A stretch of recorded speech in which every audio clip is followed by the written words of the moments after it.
கிடையாது, national R international கேங்க சேர்ந்தவனும் கிடையாது. அவன் பண்ணி இருக்கிற 2 கொலையுமே எமோஷனல் பேசிஸ்ல தான் பண்ணியிருக்கான். அப்படி இருக்கும்போது போலீஸ் வலையிலேயே சிக்காம அவன் எப்படி தலைமறைவா இருக்க முடியும்? You are correct sir. நம்ம கையாளுற எல்லா வழிமுறைகளையும் இந்த கேஸ்ல கையாண்டு பார்த்துட்டோம். ரிசல்ட் நில் சார்.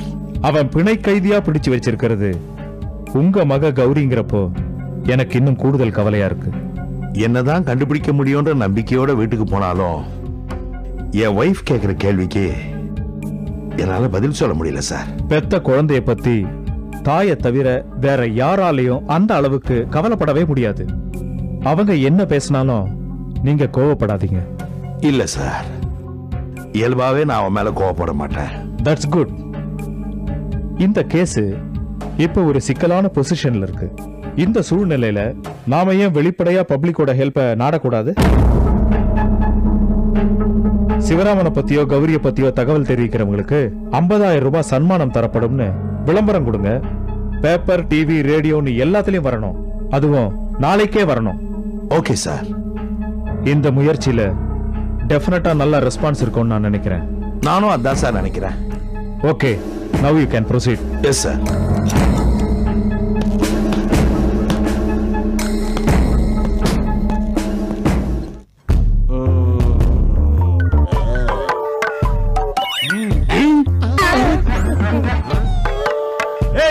ஏண்டா என் சிஷ்யர்களை பார்த்து முறைக்கிற அந்நிய நாட்டு அடிமையே? அப்படி கேளுங்க குருவே. இவங்களுக்கு நீங்க அடிமைப்பட்டு இவங்களோட ஆசிரமத்துல நீங்க இன்னால வேலை செஞ்சீங்க.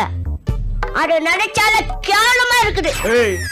இத சந்தோஷத்துல சொல்றியா இல்ல என்ன கேவலப்படுத்தணும்னு நினைச்சு சொல்றியா? என்ன குருவே இப்படி கேக்குறீங்க? நீங்க பட்ட கஷ்டத்தை பார்த்து நாங்க எவ்வளவு வேதனை பார்த்தோம், கண்ணீர் விட்ட தெரியுமா? சரி சரி நம்புறேன். அந்த புண்ணுக்கு ஆறுதலா தான் இந்த அடிமை நாய் நம்ம கண்ணு முன்னாடி கை கட்டி வாய்ப்பொத்திக்கிட்டு நம்ம ஏவலுக்காக காத்துக்கிட்டு இருக்கு. ஆமா குருவே, இவன் உங்களை கஷ்டப்படுத்தினதை விட 10 மடங்கு இவனை நாம பெட் எடுக்கணும். என்ன பாக்குற? இப்ப உன்னை அடிச்சே கொன்னாலும் ஏன்னு கேக்குறதுக்கு ஆளே கிடையாது.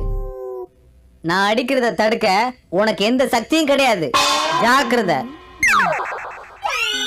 லீ ஸ்வாங், 8 அடி உயரத்தில் எனக்கு கிடைத்த எடுபுடி கொட்டாவியா விடுகிறாய்? ஏதோ என் மந்திரத்தில் ஏற்பட்ட ஒரு சிறு தவறினால் உன்னிடம் நான் தோற்றுவிட்டேன். அதற்காக எங்களை அடிமைப்படுத்தி என்ன பாடுபடுத்தினாய்? இப்பொழுது பார்த்தாயா, மூசாவின் தயவினால் நான் ஜெயித்து விட்டேன். நீ என் முன்னாடி கை கட்டி வாய்ப்பொத்தி அடிமையாக நிற்கிறாய். இதுதான்டா வாழ்க்கையின் தத்துவம். தோற்றவன் ஜெயிப்பதும் ஜெயித்தவன் தோற்பதும் சகஜமாடா. ஐயோ குருவே, புல்லரிக்குது குருவே. தெரிஞ்சுக்கோ. டெய்லி எடுத்த உடனே ஜெயித்து விட்டால் அந்த வெற்றியோட அருமை தெரியாது. ஒரு தடவை தோற்று அதற்கப்புறம் ஜெயிப்பதில் தான் உண்மையான சந்தோஷமே இருக்கிறது. அந்த சந்தோஷத்தை இப்பொழுது நான் அனுபவித்துக் கொண்டிருக்கிறேனடா. டெய்லி நான் ஜெயிச்ச உடனே உன்னை இந்தியாவோட எல்லை வரைக்கும் ஓட ஓட விரட்டி அடைக்கணும்னு நினைச்சேன். ஆனா என் சிஷ்யர்கள் இந்தியாவுக்குள்ள அத்துமீறி நுழைஞ்சு வாலாட்ட நினைக்கிறவங்களுக்கு இந்த லீயோட தோல்விய அனுபவமோ ஒரு பாடமா இருக்கணும். அதனால அவனை படாத பாடுபடுத்தணும்னு சொன்னாங்க. அதனாலதான் அவனை இங்க நிக்க வச்சிருக்கிறேன். புரியுதா? மவனே, இனிமே தினம் தினம் உனக்கு தீபாவளி தான், பொழுதுக்கு பொழுது பொங்கல் தான், ராத்திரிக்கு ராத்திரி சிவராத்திரி தான். என் இனிய சிஷ்ய கோடிகளே, இனிமே நீங்க எந்த வேலையும் செய்யக்கூடாது. எல்லா வேலைகளையும் இந்த அடிமைகள் செய்ய வேண்டும். போங்க, கூட்டிட்டு போங்க. குருவே. மாயா, இந்த விளையாட்டு ரொம்ப நாள் நீடிக்காது. இதற்கெல்லாம் நீ பதில் சொல்லித்தான் ஆக வேண்டும். என்ன பழி வாங்கியே தீருவேன்னு மனசுக்குள்ள சபதம் போடுறியா? 7 ஜென்மத்துக்கு அது நடக்காது.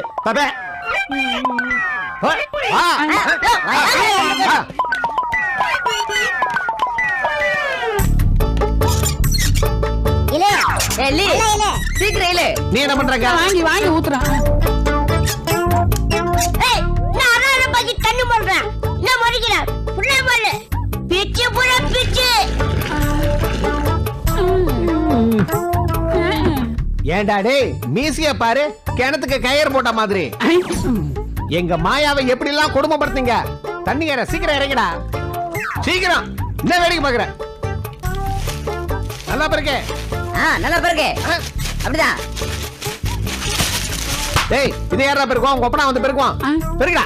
இப்பதானங்க பெருக்குனா. இப்பதான் பெருக்குனா மறுபடியும் பெருக்க முடியாது. பெருக்குறேன். டேய் பெருச்சாலி இது யார் பெருக்குவா? நிக்காதீங்க, வேலைய பாருங்க. பெருக்க. அடுவுற நேரமா அது பெருக்கே முதல்ல.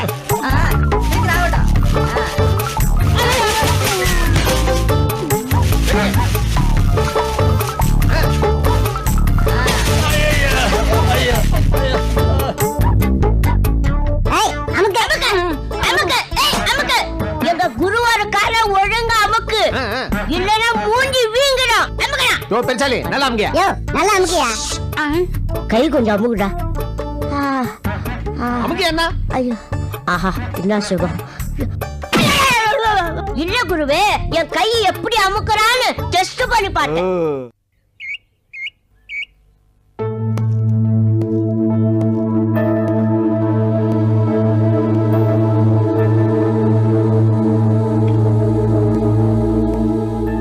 எங்க கிளம்பிட்டீங்க?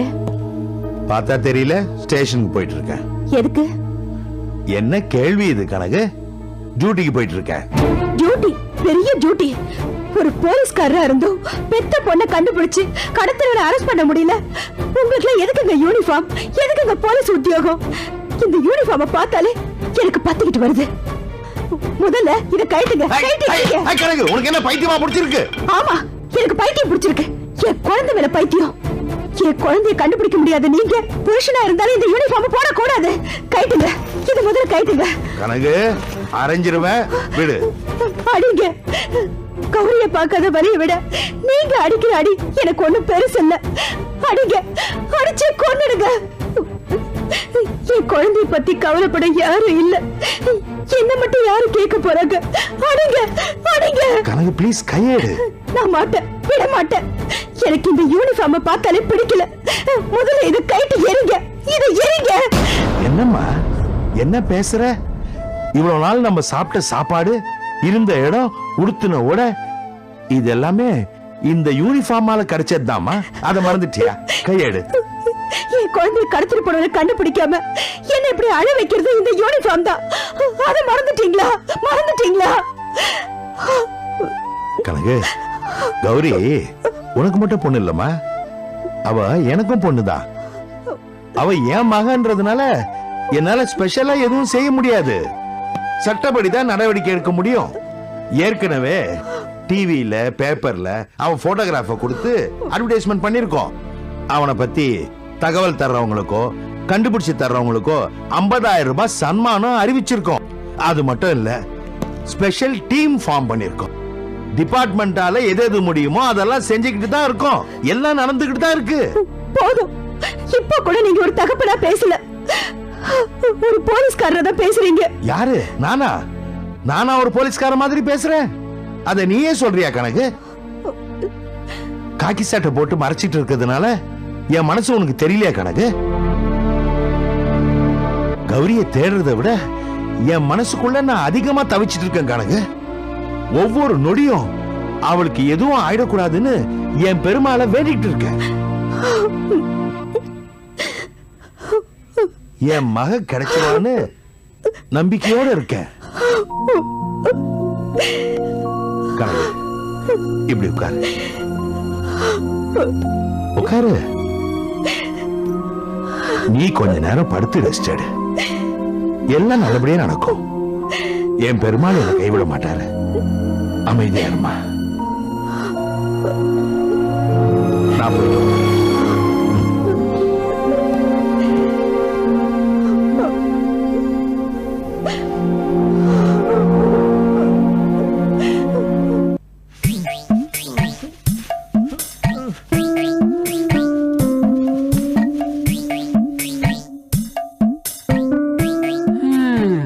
சீனாவுல சிங்கம் மாதிரி கம்பீரமா நடமாடிட்டு இருந்த இந்த லீ இப்ப இங்க வந்து எவனோ ஒரு 1.5 அடி மனுஷங்கிட்ட மாட்டிக்கிட்டு இப்படி டேபிள் சேர் எல்லாம் தொடச்சிக்கிட்டு இருக்கிறாரு. எவ்வளவு கேவலம். மனுஷனோட வாழ்க்கை எப்படி வேணும்னாலும் மாறலாங்கிறதுக்கு நம்ம குரு லீ தான் சரியான உதாரணம். வந்த இடத்துல வாயை வச்சுக்கிட்டு சும்மா இருந்திருந்தா இப்படி எல்லாம் நடக்குமா? குருவே குருவே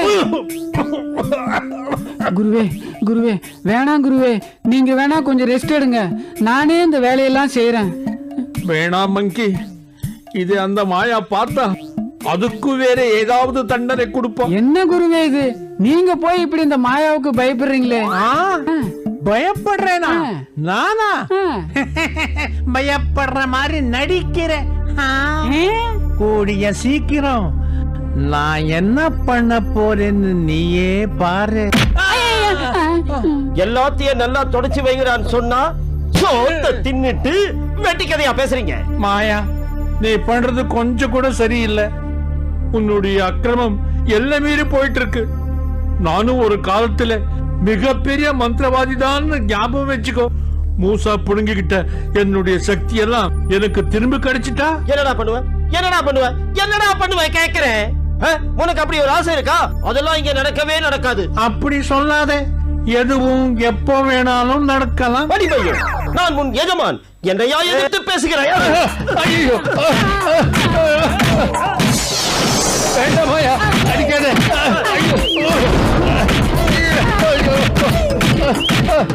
மாயா, அறிவு இருக்கா உனக்கு? அவனை எதுக்கு இந்த அடி அடிக்கிற? மூசா, இப்பெல்லாம் அவன் என் பேச்ச கேட்கறதே இல்ல. நான் எது சொன்னாலும் செய்ய மாட்டேங்கிறான். ஆமா, அவன் உன்கிட்ட வேலை செய்யறதுக்காக இந்தியாவுக்கு வரல. ஏதோ வந்த இடத்துல மாட்டிக்கிட்டான், அதனால உன்கிட்ட இப்ப அடிமையா இருக்கான், அவ்வளவுதான். இவன் நம்ம கிட்ட மாட்டலைன்னா நம்மள எல்லாம் ஒரு வழி பண்ணி இருப்பான். அவன் கொஞ்சம் பாடா எங்களை படுத்தினான். எனக்கு எவ்வளவு கஷ்டத்தை கொடுத்தான், எவ்வளவு அவமானத்தை அவன் ஏற்படுத்தினான். எல்லாம் தெரிஞ்ச நீ இப்படி பேசலாமா? நாய் நம்மளை கடிச்சதுக்காக நாம திருப்பி அந்த நாயை கடிக்க முடியுமா? சகிப்புத்தன்மைங்கிற உயர்ந்த பண்பு இந்த உலகத்திலேயே இந்தியர்களுக்கு மட்டும்தான் இருக்கும் மாயா. இந்த லீயை தண்டிச்சது போதும், மன்னிச்சு விட்டுறலாம். இதுக்கு நீ வராமையே இருந்திருக்கலாம். என்ன மாயா சொல்றீங்க? என்ன என்ன அந்த மைதீன் உனக்கு எவ்வளவு கஷ்டத்தை கொடுத்தான். அவன் ஒரு வழியா வந்து நம்ம கிட்ட வசமா மாட்டினான்.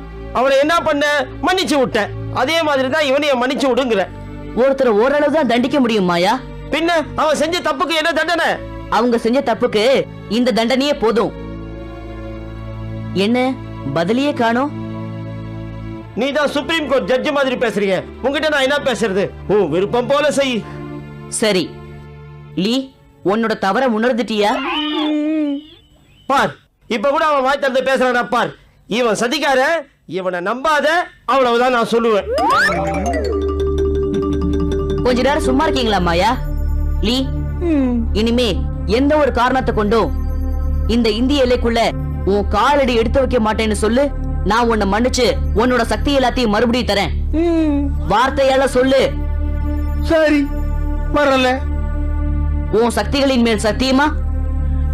சத்தியமா? சரி, உன்னோட சக்தியை வாங்கிக்க.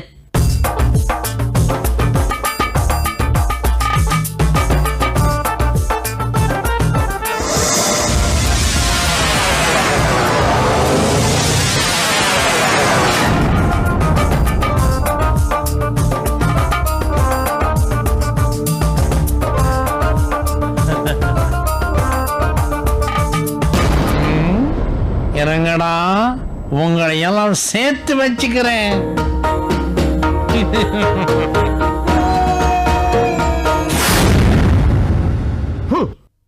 பாத்தியா மூசா, அவனை நீ காப்பாத்த விடுவிச்சதுக்கு அவன் காட்டின நன்றிய. மூசா, நான் சொல்றேன், அவன் ரொம்ப அயோக்கிய பையன். ஐயோ மாயா, அவனே போயிட்டான். நீங்க எதுக்காக அவனை பத்தி பேசிக்கிட்டு இருக்கீங்க? விடுங்க மாயா. சரி, நானும் கிளம்புறேன். வந்த அவனை விடுதலை பண்ணியாச்சு, நீ கிளம்பிட்ட, போயிட்டு வா. சரி, வரேன். என்னடா திருன்னு முழிக்கிறீங்க? இனிமே வேலை செய்யறதுக்கு அந்த லீ எல்லாம் கிடையாது. எல்லா வேலையும் நீங்க தான் செய்யணும். எல்லா வேலையும் எங்களால செய்ய முடியாது. வேணா ஒரு வேலைக்காரியை வச்சுங்க. வேலைக்காரியை வச்சுக்கணுமா? எல்லாத்தையும் சுத்தமா தொடச்சு வைக்கணும்.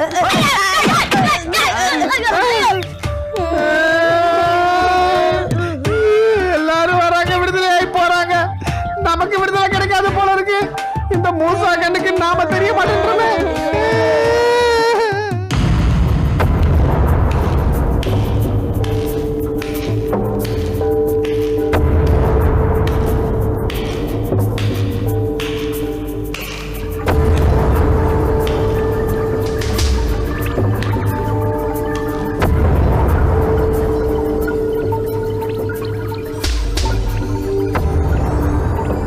தெய்வமே, என் குலதெய்வமே பட்லி, எத்தனை பிரார்த்தனை, எத்தனை வேண்டுதல், எத்தனை தவம் எல்லாம் செய்தேனே, என்ன பலன்? கடைசியில் நான் தோற்றது ஒரு பாலகனிடம், அடிமைப்பட்டது ஒரு குள்ளனிடம். தேவையா இது? எனக்கு தேவையா? இனி இந்த உயிர் எனக்கு தேவையா? சொல் சொல் சொல் என் குலதெய்வமே, சொல் பட்லி, சொல். லீஸ்வாங், ஆத்திரத்தில் அறிவிழக்காதே. நீ தோற்றது ஒரு பாலகனிடம் அல்ல, ஓர் பலம் பொருந்திய பூதகுல இளவரசனிடம். மூசா பூதகுல இளவரசன், அவனை வெல்வது எளிதல்ல. அவன் இறப்பற்ற சிறப்புடையவன். இல்லை, நான் வெல்ல வேண்டும். நான் பட்ட துயரத்துக்கெல்லாம் பதில் சொல்ல வேண்டும். அப்படியானால் நீ பூத உலக சக்கரவர்த்தியாக வேண்டும். எப்படியாவது? கடும் தவமே கண்கண்ட மருந்து. கடும் தவம் புரிந்தால் வெஞ்சமரில் உன்னை வெல்ல முடியாத சக்தி தருவேன். சகல உலகுக்கும் நீ சக்கரவர்த்தியாகலாம். தவத்திற்கு நான் தயார். மனம் மகிழ்வி, மற்றதை பிறகு பார்ப்போம்.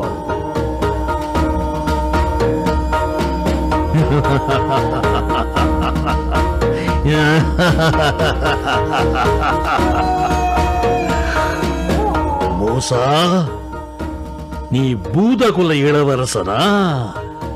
விடமாட்டேன், விடமாட்டேன். உன்னை அழிக்கும் வரை நான் ஓய மாட்டேன்.